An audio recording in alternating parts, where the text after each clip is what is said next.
Hello, it's Abbott Austin for the 12th and final class in the spirituality course I've been posting here on YouTube. We're going to wrap it up, right? And this is hard because there's so much to be done that could be done, further stuff, right?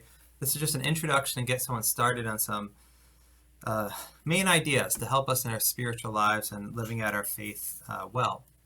So, what are we going to talk about this last time? Well, we're going to talk about the emotions a little bit. There's a lot to be said about that, but I'm just trying to cover some basics. And then some ideas at the end about how to form ourselves, our emotions especially, so that we're more virtuous, right? So that we're more able to do the things we need to do to reach our goal, which is the enjoyment of God. So what I want to point out first of all is that when we respond as human beings, when we respond to situations in life, we do so on two different levels. We respond with our mind or reason, with our thinking, and then we respond also, though, with our kind of feelings, with our emotions, our passions is another way of saying it.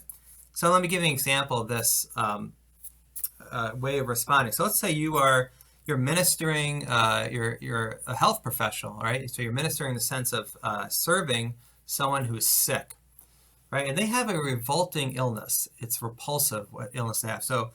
But you want to help this person. It's another human being, right? You would want to be helped that way too if you had that illness. So with your mind, with your reason, free choice, you say, I'm going to help this person. But there's another part of you that wants to run away from the person because of the repulsive illness they have, right? So you have these two different levels on which you're responding to this situation, this situation being this sick person. With your mind, with reason, you want to do what's right and help this person. With your emotions, your feeling part of your soul, you want to get away from this person.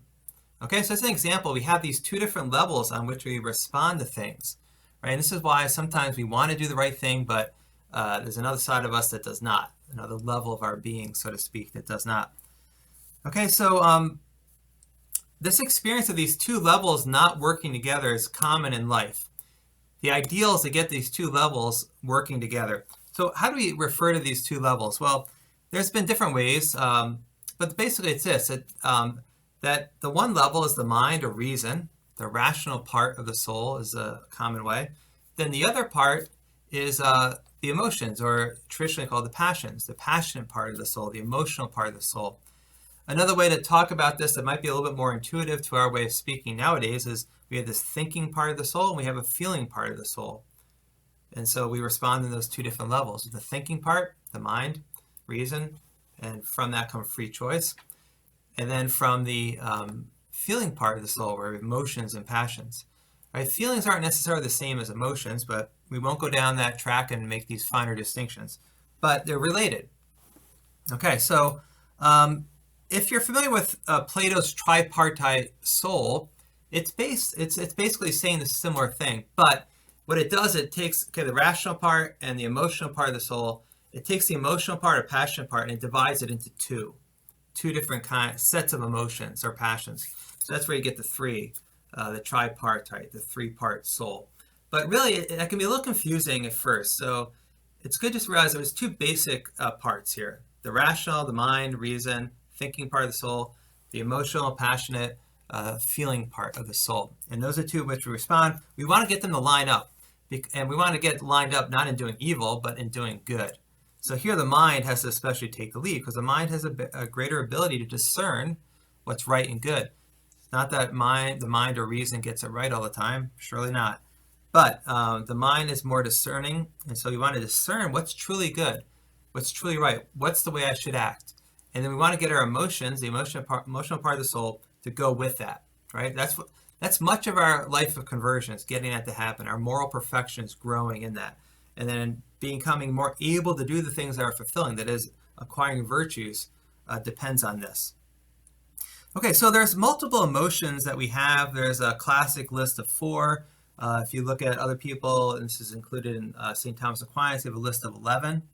I'm not going to go through all those, although it's fascinating in its own right. I am then going to put, and I have to figure out how to do this, but I'm going to put in the descriptions a way in which to get a little booklet I wrote that does go through these 11 emotions, gives some of these basic ideas about the emotions, and then goes through these 11.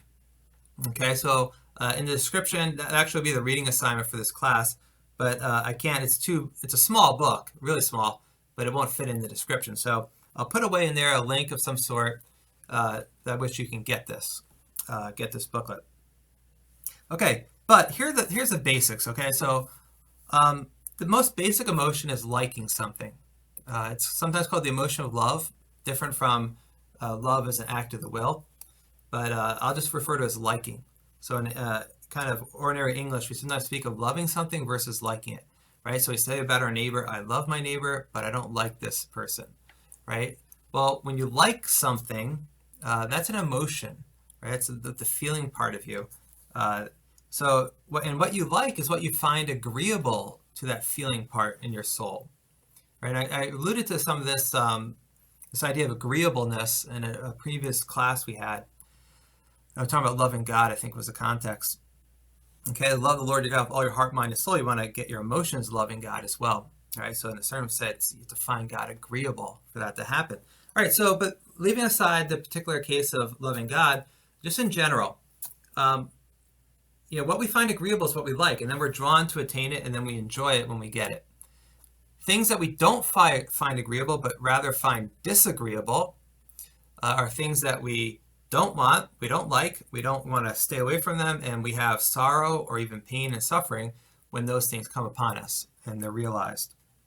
Okay, so those are two basic things. We're attracted with the feeling part of our soul towards things we find agreeable to that part of our soul, and then we're repulsed by and want to avoid things that we find disagreeable to the feeling part of our soul. Right, so that's what's going to move us. So again, we want to get the two parts aligned.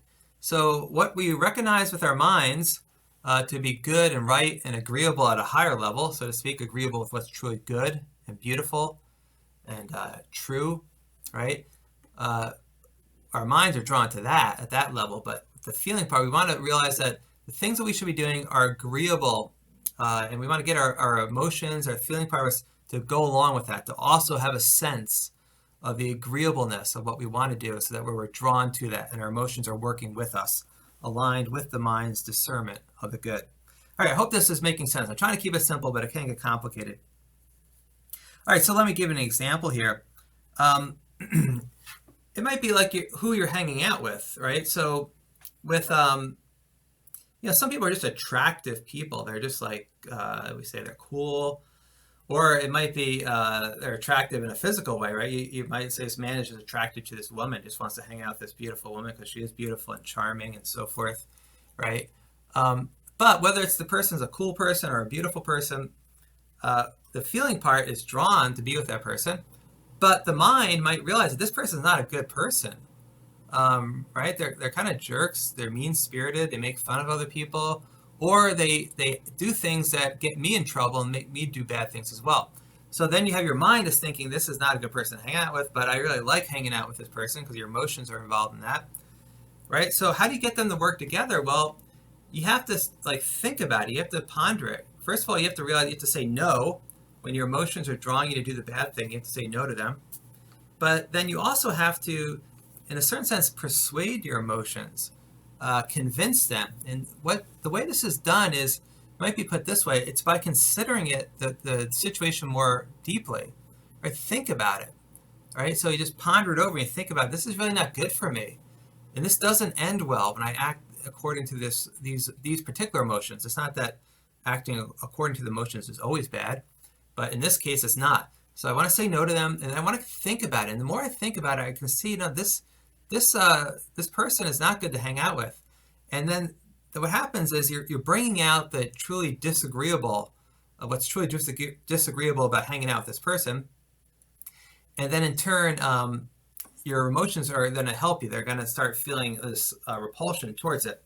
In the other direction, there might be someone whom, go back to the case, you don't want to, your mind, you want to serve a sick person, but your emotions are revolting. Well, you might just consider, this is a really valuable person. It's a human being.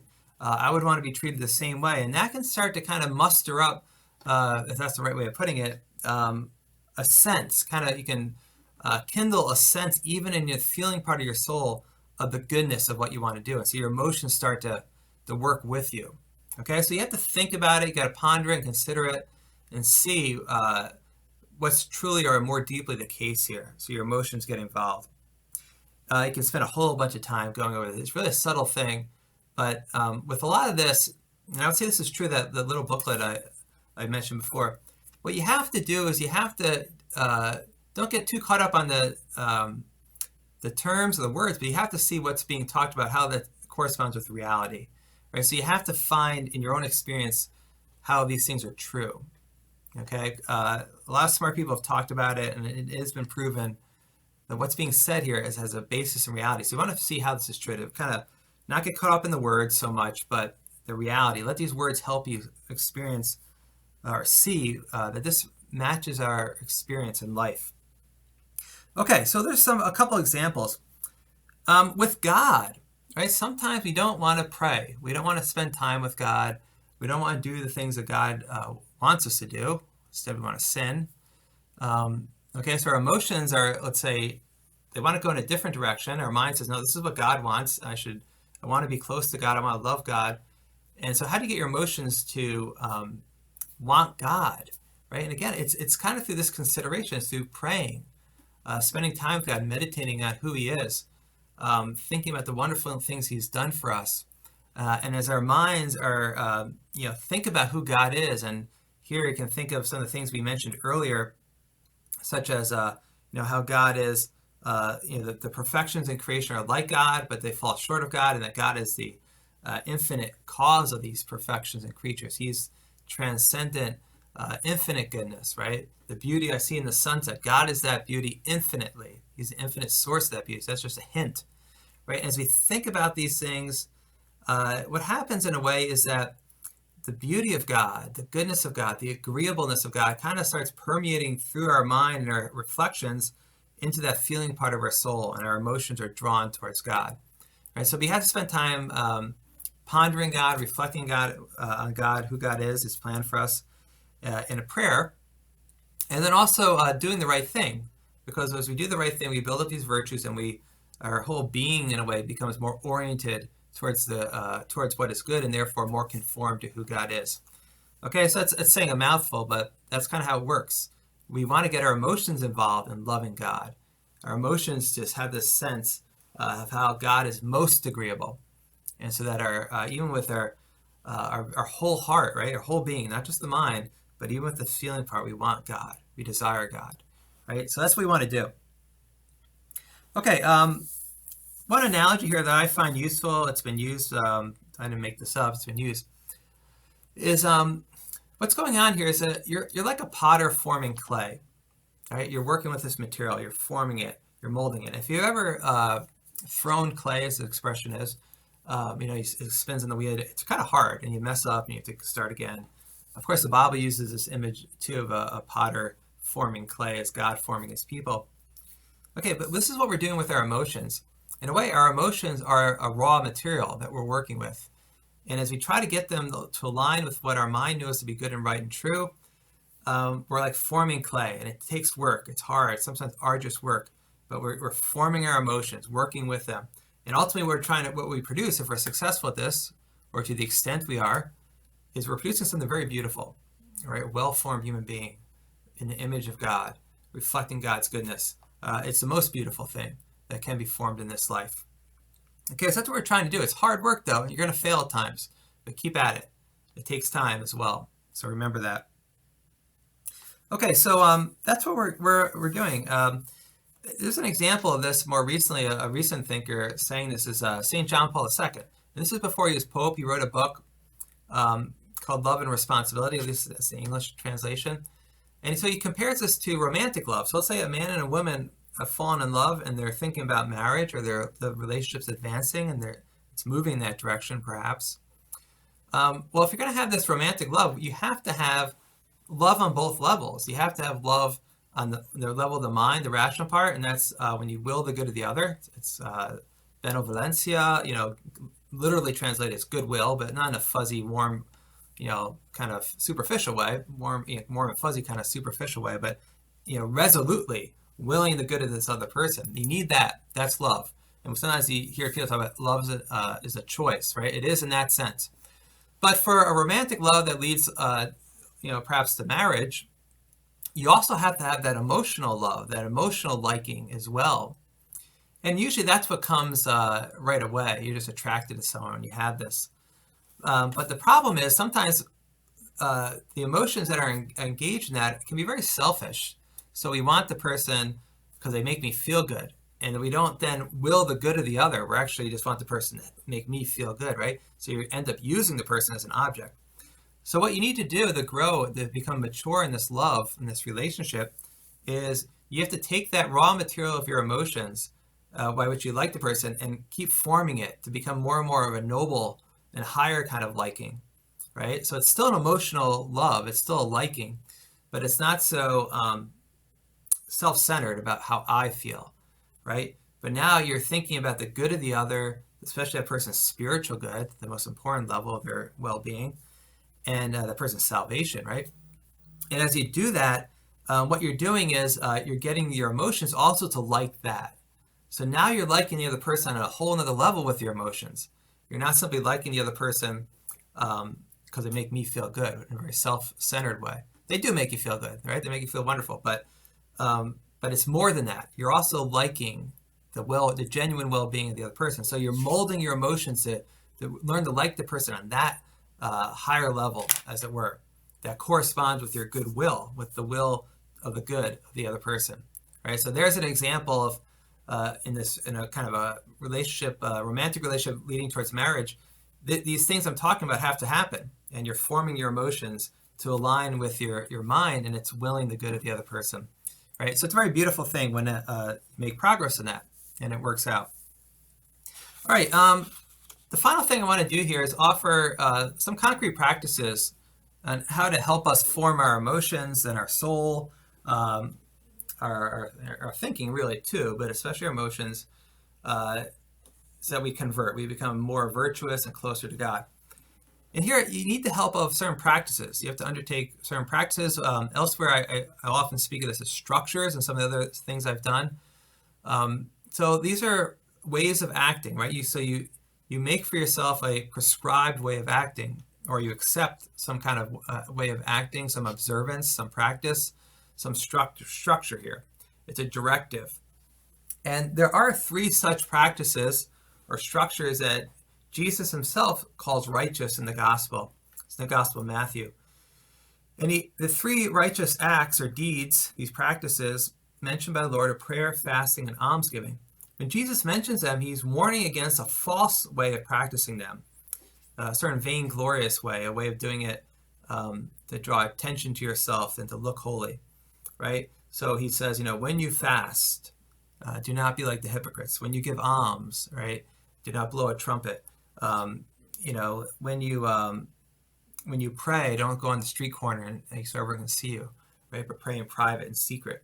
Okay. Notice that the Lord says when you do these things, so you are supposed to do them. It's not that if you do it. By the way, if you do this, people do it, maybe you should do it. No, when you do this, it's presumed you're going to do it. So do it, but do it in the right way.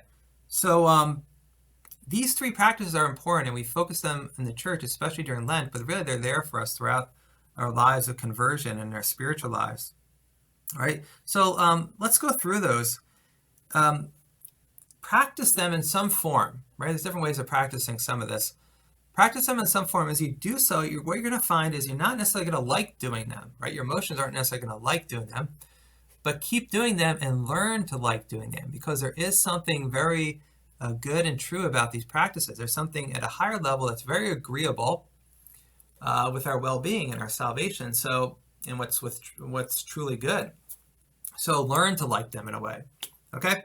So let's just go through them. And what I'm going to use here is something I've been using in some of these classes is the 3 kinds of reality, right? The reality of my own being, the in here reality, as I've said, then the reality of the rest of creation, what's out there. So the in here, the out there, and then God is the ultimate reality, transcendent, true reality, is the up there reality, right? So let's use that.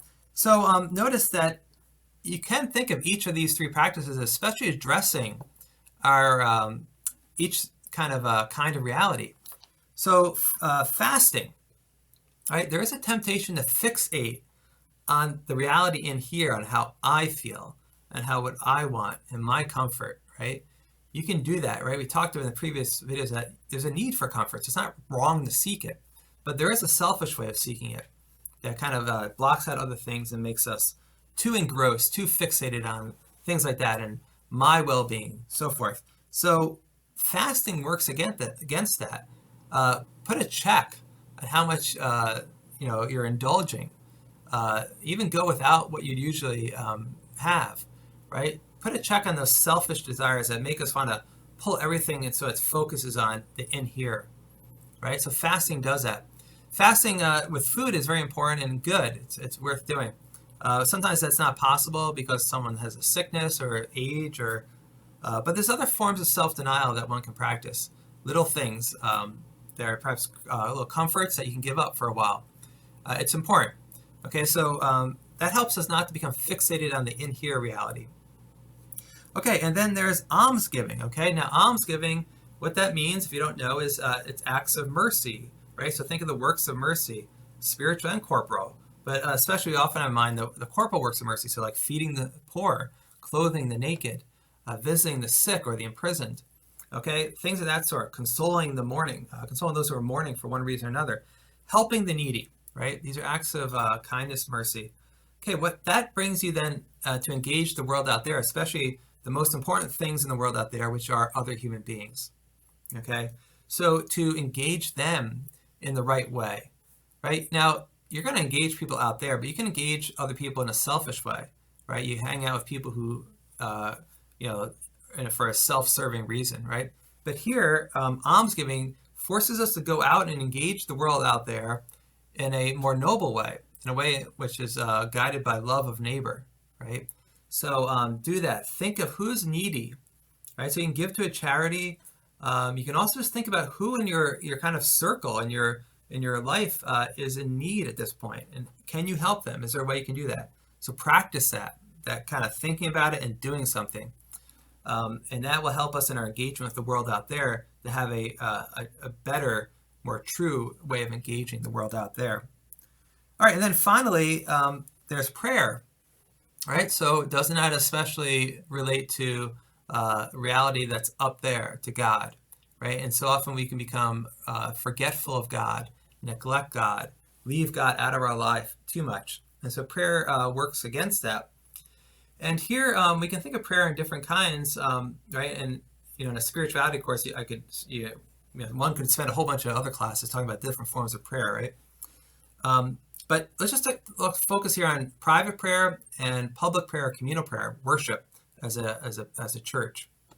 Both are important, okay? And so our private prayer, spend time in private prayer, spend time with God, put aside distractions, be with God. And here it especially helps to have something to think about, to meditate on, like scripture, or if you pray the rosary, you're going to be meditating on the life of Christ. Sometimes reading a good spiritual work, good, reliable spiritual author, spiritual master, gets you meditating and thinking, right? It's helping you see who God is and his plan for us. All right, and then from that meditation, then you're kind of going to start desiring God, being attracted to God, and finding, resting in the presence of God in a sort of contemplative spirit. All right, so you meditate on something, and then you kind of rest in this presence of God. A very simple way of describing this. Is a lot more can be said, but just to give you some ideas. And then there's the public worship of God, where we worship God as a community, especially in the sacraments, and especially in the Mass as Catholics. So this is so important. And right now, as I'm filming this, we're still in the midst of this coronavirus pandemic where the ability to worship together is somewhat restricted. But this is so important. We are a people of God. We're not isolated. God didn't just, come, for one person and another person. He comes to save us as a people. And so there's many graces in the communal worship of God. There's so much that can be said about this, but this is very important, especially as Catholics. We have obligations to go to Sunday Mass. Again, some of those obligations are dispensed right now because of the limitations due to this pandemic. But usually we would be practicing every Sunday and every holy day of obligation. So important, right, to bring us in that relationship, to order things towards God. Remember, we want to order all things towards God. And so prayer is so important And our worship as a church is so important in that regard too. So those are some things that practice those things: prayer, fasting, almsgiving. Again, if you don't like it, that's okay. You're not always going to like doing the right thing, but do it. And then in a way, try to learn to like it. Learn to see what's so good and beautiful and agreeable, as it were, about these practices, so that your emotions can get caught up into them and support you in doing good. So we'll call it an end to this class there. I hope those who've persevered through watching these have benefited from them. It's been a good exercise for myself to learn as I go through these materials, to learn things more deeply and learn some new, think of some new things about it. So thank you for listening. God bless you. Know my prayers. Please pray for us here at St. Procopius Abbey. God bless.